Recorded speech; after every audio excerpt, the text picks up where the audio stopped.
তো আমার প্রিভিয়াস ভিডিওতে আমি চ্যাপ্টার 1-2 এর বাজেট লাইন সম্পর্কে ব্যাখ্যা করেছি। এখন আমি কিভাবে এই বাজেট লাইন চেঞ্জেস হয়, এই বাজেট লাইনে চেঞ্জেসগুলো ব্যাখ্যা করব। মেইনলি বাজেট লাইনে চেঞ্জেসগুলো দুটো কারণে হয়ে থাকে। একটা হচ্ছে change in price and change in income. মানে আপনার ইনকামের পরিবর্তনের কারণে আপনার বাজেট লাইন শিফট হতে পারে, বা আপনার দ্রব্যের মূল্যে প্রাইসের পরিবর্তনের কারণেও আপনার বাজেট লাইনে শিফট হতে পারে। মেইনলি বাজেট লাইনের এই যে শিফটটা, এটা ডিপেন্ড করে এই ইনকাম আর প্রাইসের উপর। ধরুন আপনার ইনকাম হঠাৎ বেড়ে গেছে। যদি আপনার ইনকাম বেড়ে যায় সেই ক্ষেত্রে কি হবে? আপনি প্রথমত ভোগ করতে পারবেন হচ্ছে যে ধরুন আপনার ইনকাম এম এবং দ্রব্যমূল্য ওয়ানের উপর ভিত্তি করে আপনার ভার্টিক্যাল ইন্টারসেপ্ট হচ্ছে m/p1 and here the vertical intercept is m/p2। যখন আপনার ইনকাম পরিবর্তিত হচ্ছে তখন আপনার বাজেট লাইনটাও নিশ্চয়ই আপনি দ্রব্যমূল্য বেশি পরিমাণে ভোগ করতে পারছেন।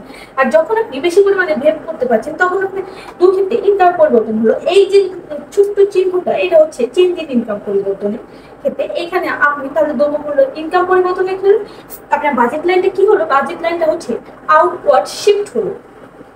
বাজেট লাইন অন্যদিকে শিফট হলো কারণ আপনার ইনকাম বেড়ে গেছে, আপনার ক্রয় ক্ষমতা বেড়ে গেছে, তাই আপনার বাজেট লাইন আউটওয়ার্ড শিফট হবে। আবার ধরুন যদি আপনার ইনকাম কমে যায় সেই ক্ষেত্রে কি হবে? সেই ক্ষেত্রে আপনার ইনকাম প্রথমেই ছিল এতটুকু, এই বাজেট লাইনের উপর ভিত্তি করে আপনার ইনকাম ছিল। আর যখন আপনার ইনকামটা কমে যাবে নিশ্চয়ই বাজেট লাইনটা ভেতরের দিকে শিফট হবে। সেই ক্ষেত্রে আপনার বাজেট লাইন হচ্ছে ইনওয়ার্ড শিফট হবে।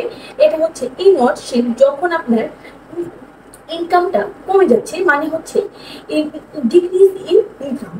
তারপরে ধরুন আপনার প্রাইসের পরিবর্তনের ক্ষেত্রে কি হতে পারে? প্রাইসের পরিবর্তনের ক্ষেত্রে আমরা 4 ধরনের অবস্থা দেখতে পারি। যেহেতু আমাদের বইয়ে দুটো করে উদাহরণ দেওয়া আছে, আমাদের এই উদাহরণগুলো মূলত কারণ হচ্ছে যাতে আমরা রিয়েল লাইফে ইকোনমিক্সের দাম এবং ইনকামের পরিবর্তনের ফলে যে পরিবর্তনগুলো সংঘটিত হয় সেগুলো ব্যাখ্যা করতে পারি। এই দুটো পরিবর্তন দিয়েই আপনার এতগুলো পরিবর্তন বোঝানো হয়েছে, কিন্তু বিভিন্ন ধরনের পরিবর্তন হতে পারে। আমি এখন ব্যাখ্যা করছি। বই যেমন পরিবর্তনে এটাতে দেখানো হয়েছে এক্সাম্পল ইনক্রিজ ইন প্রাইস, যদি প্রাইস বাড়ে, কিন্তু এখানে দেখা হচ্ছে যে কোনো একটা দ্রব্যমূল্যের প্রাইস বেড়েছে মানে হচ্ছে ধরুন x2 এর দাম স্থির রেখে x1 এর প্রাইসটা ধরুন x1 এর প্রাইসটা বৃদ্ধি পেয়ে গেছে। তখন হচ্ছে যখন increase in price of good one, দ্রব্যমূল্যের প্রাইস যদি বৃদ্ধি পেয়ে যায় তখন নিশ্চয়ই আপনি আগে যে পরিমাণে ভোগ করতেন সেই পরিমাণে ভোগ করবেন না। মানে দাম বেড়ে গেছে, x1 এর দাম বেড়ে গেছে কিন্তু x2 এর দাম সমান রয়েছে, তার মানে x1 এর x2 এর কনজাম্পশন আপনার স্থির থাকবে। কিন্তু এই ক্ষেত্রে বাজেট লাইনটা কি হবে? বাজেট লাইনটা হচ্ছে স্টিপার হয়ে যাবে, বাজেট লাইন ফ্ল্যাটার হবে না। কারণ x1 এর কনজাম্পশন আপনি যে পরিমাণে আগে ভোগ করতে পারতেন m/p1,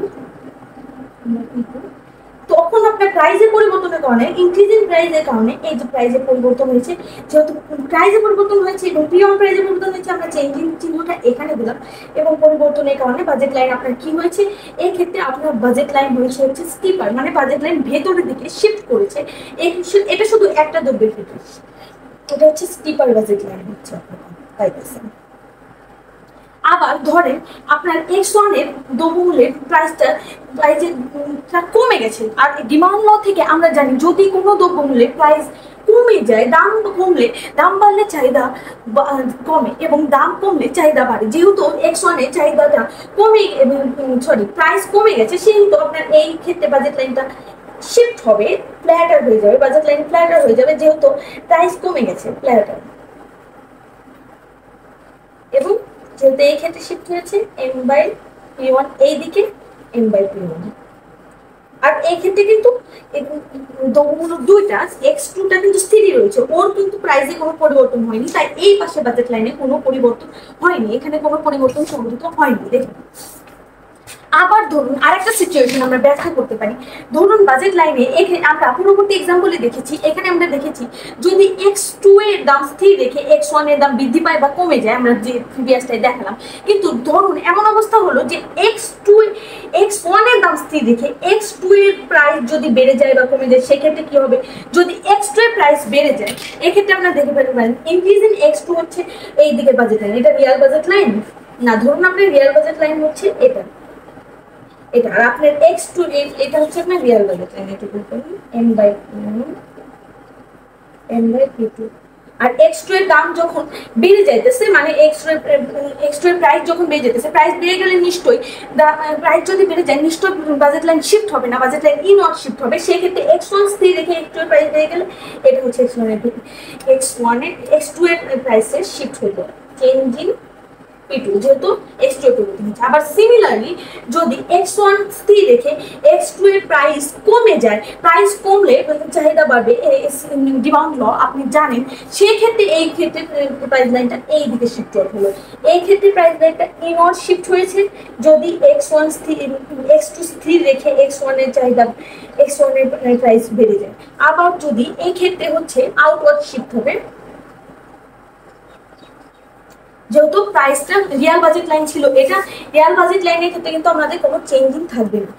এটা হচ্ছে রিয়াল বাজেট লাইন ছিল এবং প্রাইস যখন শিফট হয়েছে তখন হচ্ছে প্রাইসের শিফটের কারণে এখানে আমরা চেঞ্জিং প্রাইস দিলাম, এটা আমরা শিফটেড বাজেট লাইন পেলাম, এই ক্ষেত্রে বাজেট লাইনটা এইদিকে শিফট করলাম। এটা হচ্ছে প্রাইসের পরিবর্তন, এখানে আমরা 4 ধরনের অবস্থা দেখলাম। ইনকামের পরিবর্তনের কারণ ধরুন, এখন ধরুন দুইটাই যদি চেঞ্জ হয়, ধরুন হচ্ছে ইনক্রিজ ইন প্রাইস, আপনার x1 আর x2 এর ক্ষেত্রে দামও বাড়লো, প্রাইসও বাড়লো, মানে ধরুন প্রাইস, কোনো দ্রব্যের প্রাইস কমে গেছে কিন্তু দ্রব্যের আপনার ইনকাম বেড়ে গেছে। আর প্রাইস কমলে কি হবে, প্রাইস কমলে নিশ্চয়ই আপনার হচ্ছে চাহিদা বেড়ে যাবে। আবার ধরুন আপনার ইনকাম বেড়ে গেলেও আপনার ক্রয় ক্ষমতা বেড়ে যাবে, সেই ক্ষেত্রে আপনার কি হবে, সেই ক্ষেত্রে বাজেট লাইনটা আউটওয়ার্ড শিফট হবে, আপনার ক্রয় ক্ষমতা বেড়ে গেছে।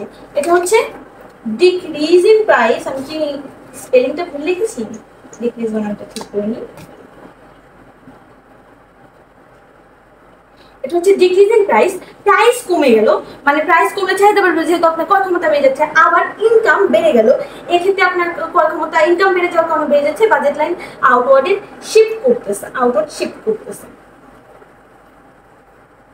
আবার দেন অ্যানাদার এক্সাম্পল ইজ, ধরেন আপনার ইনক্রিজ ইন প্রাইস, প্রাইসও বেড়ে গেছে বাট আপনার ইনকামটা অনেক বেশি কমে গেছে, সেই ক্ষেত্রে বাজেট লাইন কিন্তু ইনওয়ার্ড শিফট করবে এই ক্ষেত্রে। আর যখন আপনি কোনো দ্রব্যের প্রাইস বাড়া বা চিহ্ন দেবেন, আপনার মনে রাখবেন এই যে এই ক্ষেত্রে কিন্তু আপনি প্রাইস আর ইনকাম দুটোরই পরিবর্তন হয়েছে, P1 আর P2 দুটোরই পরিবর্তন হয়েছে না, কারণ P1 এর দাম কমেছে এবং M1 এর দাম বেড়েছে। এই ক্ষেত্রে দুক্ষেত্রে আপনার চেঞ্জ ইন প্রাইসের চিহ্নটা দিতে হবে, M2 and P2. And another one, here the real budget line is এটা real budget line M1 P1 P2, right? And the আপনার যখন বাজেট লাইন শিফট হবে, the change in M1 by P1, change in M2 by P2, দুটাই আপনার change in চিহ্ন হচ্ছে।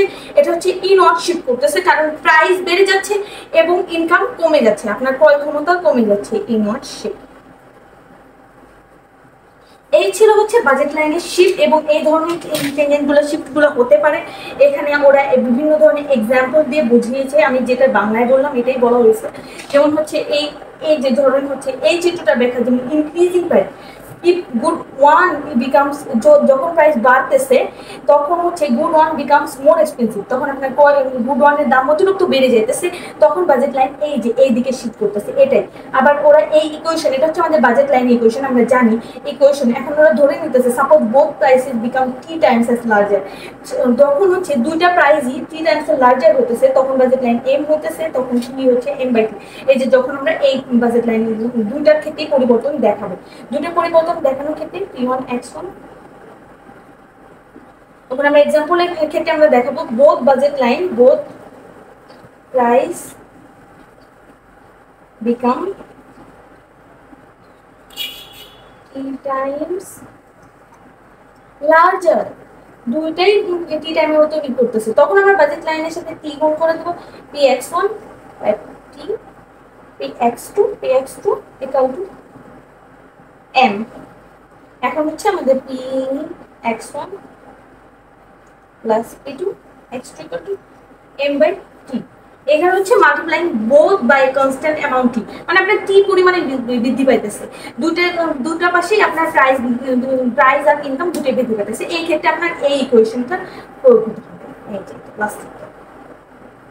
এটাই ছিল আমাদের চেঞ্জ ইন বাজেট লাইন।